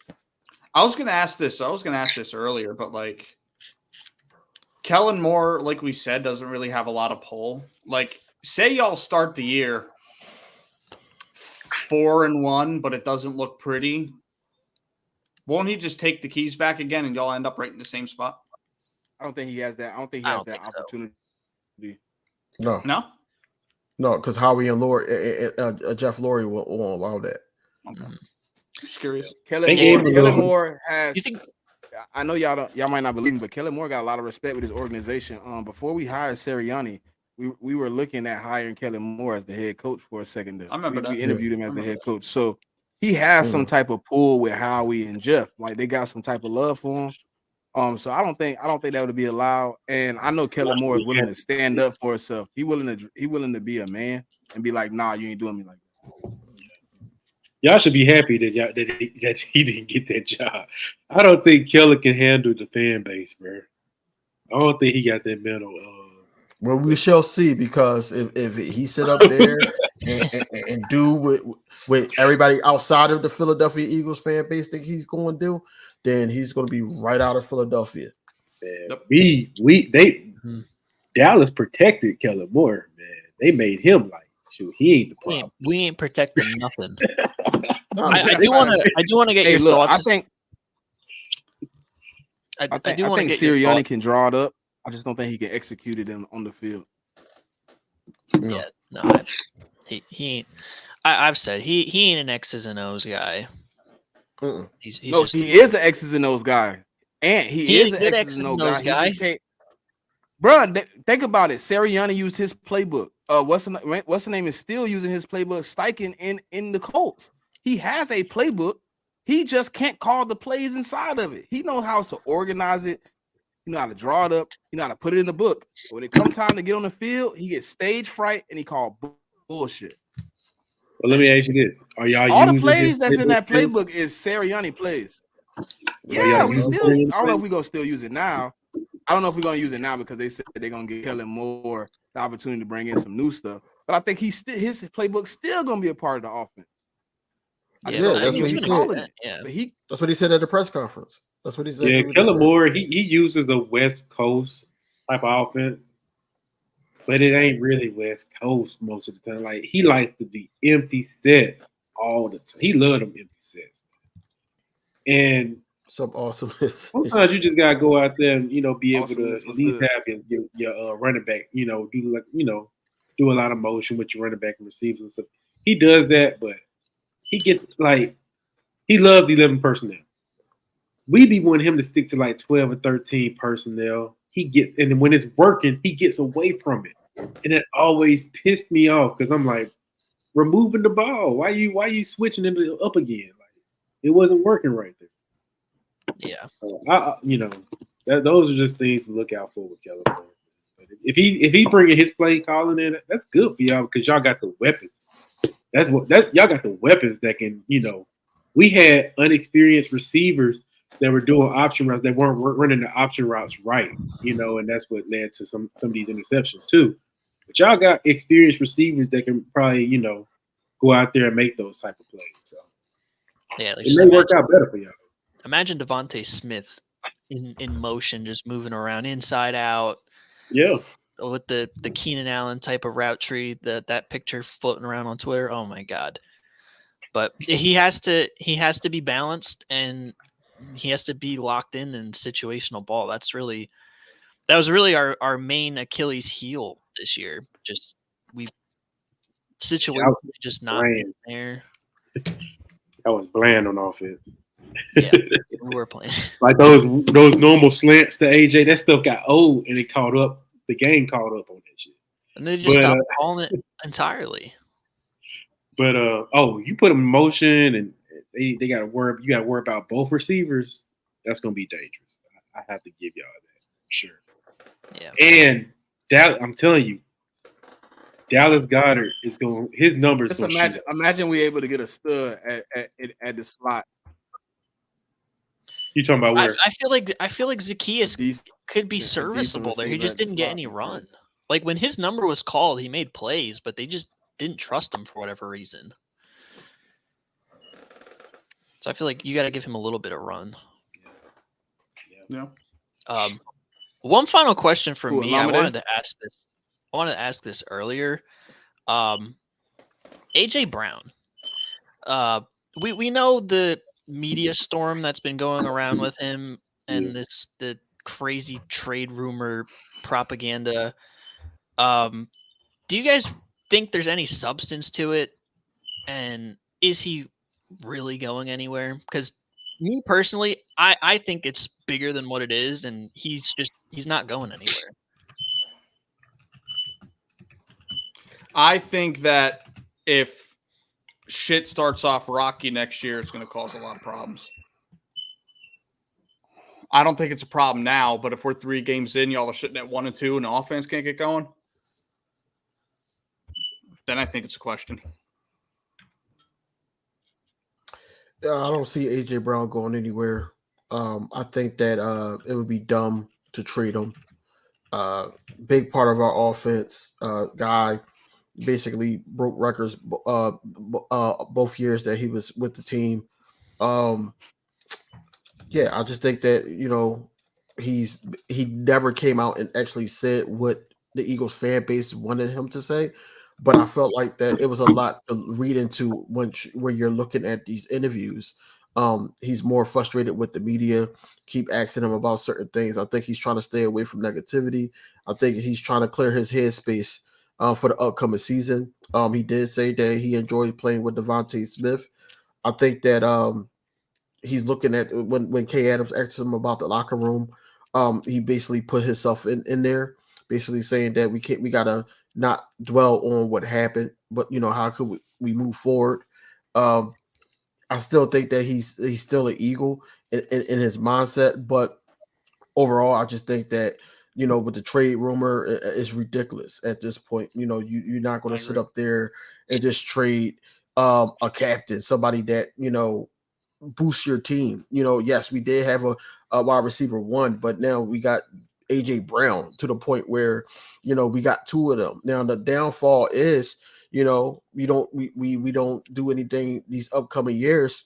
We still got to pay both of these guys. So there's that's the whole thing about it.